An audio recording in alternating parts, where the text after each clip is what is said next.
Good morning, everyone.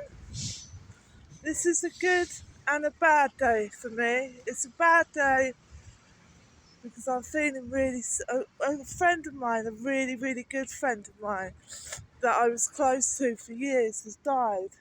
Another victim of the drug epidemic. And it's just, well, that I'm assuming is a drug overdose, but it's probably complications from pneumonia and chest infections from sleeping on the street. So I just feel really sad, and kind of a little bit hopeless. You know, this is probably 30 friends that I've lost already this year through drugs. I mean, I've been clean now about 8 months, something like that. But it's hard, and every day has to be worked for. You know, it's an ongoing struggle. You're always going to battle with it. It's something that you thought you're always going to have, like a terminal illness. Being an addict is like it's like having a terminal illness. It will kill you.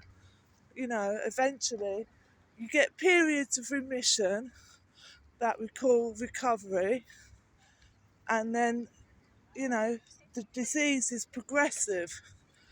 And a progressive disease gets worse and worse the older you get because it takes more of a toll on your body, and it'll kill you, eventually.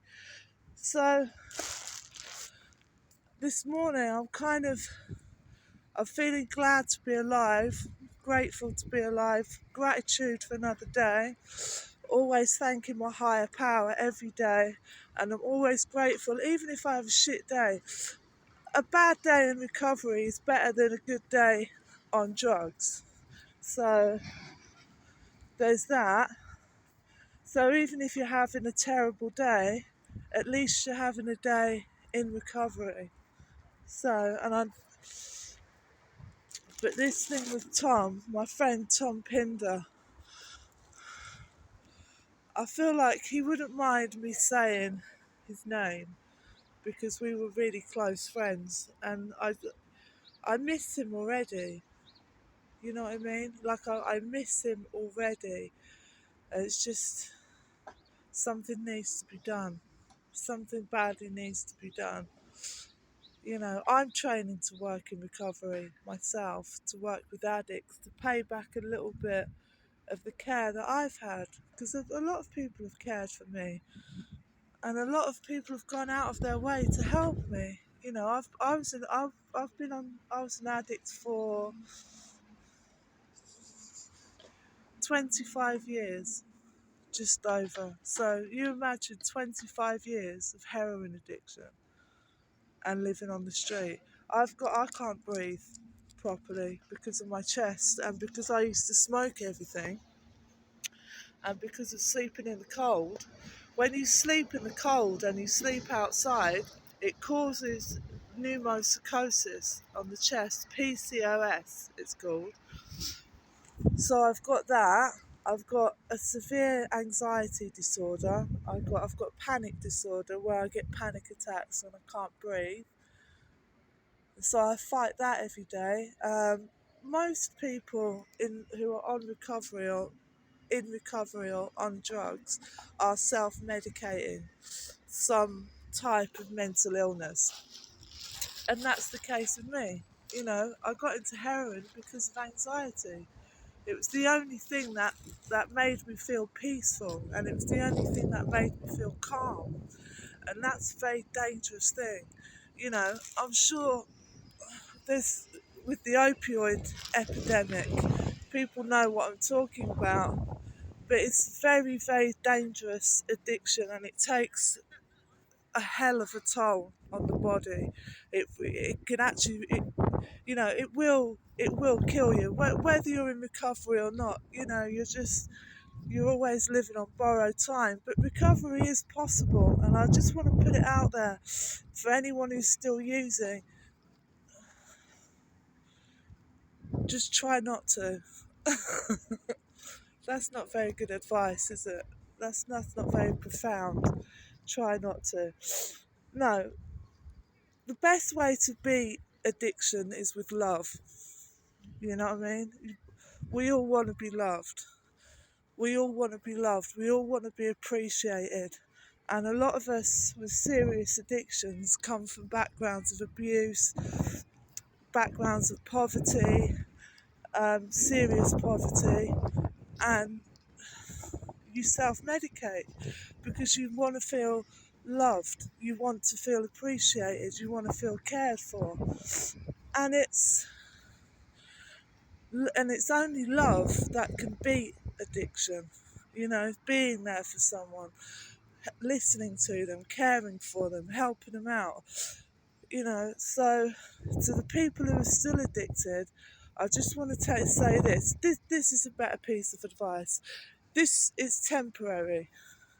The situation's temporary. If you're still actively using, this is a temporary situation. And eventually, if you're strong enough and you've got people that love you and you've got the right people on your side, you can beat it.